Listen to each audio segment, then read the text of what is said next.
নমস্কাৰ, মই প্ৰণৱ স্বাগতম জনাইছোঁ মোৰ অন্য এটা ভিডিঅ'লৈ। বৰ্তমান মই আছোঁ ঘৰৰ ওচৰতে।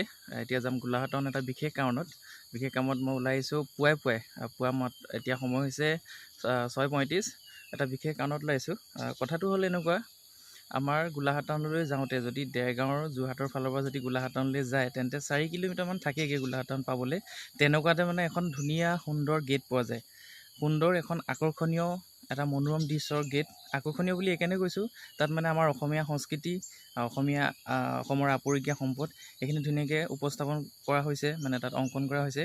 গতিকে হয়তো দেখিছে, গতিকে আজি অলপ থুলমূলকৈ দেখাবলৈ চেষ্টা কৰিম। আহক তেন্তে পলম নকৰি ভিডিঅ'টো আমি ইয়াৰ পৰাই আৰম্ভ কৰোঁ।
চাওক কিমান এখন সুন্দৰ গেট। এয়া সত্ৰীয় সংস্কৃতি উপস্থাপন কৰিছে। তাৰ ওপৰত আপোনাৰ ভগৱান বিষ্ণু, তাৰ ওপৰত আমাৰ নামঘৰ, যিভাগ শংকৰদেৱৰ অৱদান, অসমীয়া নামঘৰৰ যি মণিকূটত থাপনা থাকে, যি আসন থাকে, সেয়া উপস্থাপন কৰা হৈছে। চাই থাকক, মই দেখাই আছোঁ।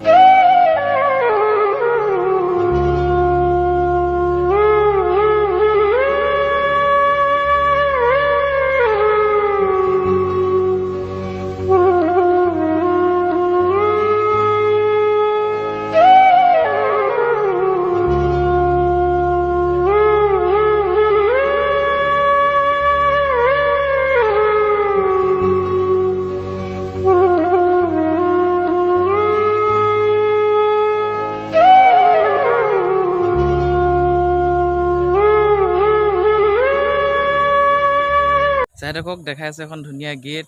এয়া হৈ গ'ল কাষতে গড়, অসমৰ আপুৰুগীয়া সম্পদ এশিঙীয়া গড়। তাৰপৰা ওপৰত আছে আপোনাৰ বৰটোপ, আহোম দিনৰ অস্ত্ৰ শস্ত্ৰ। তাৰ ওপৰত আছে আমাৰ স্বাধীনতা সংগ্ৰামীসকল।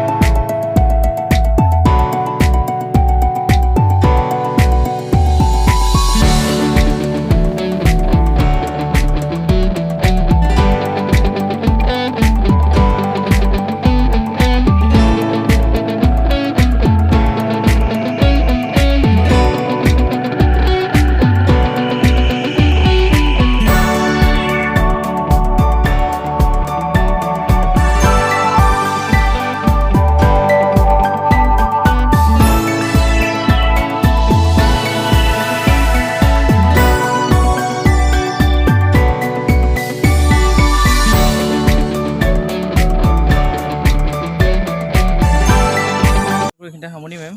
বহুতে হয়তো দেখিছে, এইটো মেইন ৰোডতে আছে। গোলাঘাটৰ পৰা যদি যোৰহাটলৈ যায়, যোৰহাটৰ পৰা যদি গোলাঘাট হয়, তেন্তে ৰাস্তাৰ কাষতে পাবই। সুন্দৰ এখন গেট দেখাবলৈ চেষ্টা কৰিলোঁ, অকণমান মনোৰঞ্জন দিবলৈ চেষ্টা কৰিলোঁ। আশা কৰোঁ ভাল পালে লাইক কৰিব, কমেণ্ট কৰিব, লগতে চেনেলটো যদি ছাবস্ক্ৰাইব বৰ্তমানেও কৰা নাই তেন্তে কৰি ল'ব। Thank U.